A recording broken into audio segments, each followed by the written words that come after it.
For Christians, Easter is the feast of rebirth, and the Pulcino, Italian word for chick, represents the birth of new life.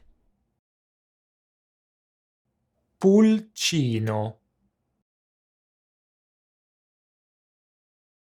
Il pulcino ha fatto un buco nel guscio d'uovo.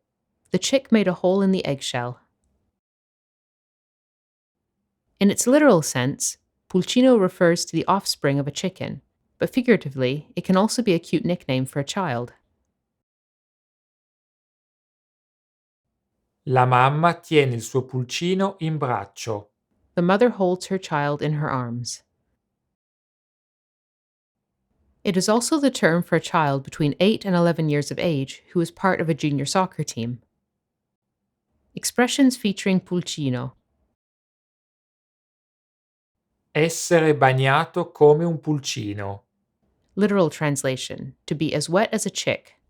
English meaning, to be soaking wet. Essere come un pulcino nella stoppa. Literal translation, to be like a chick in the toe.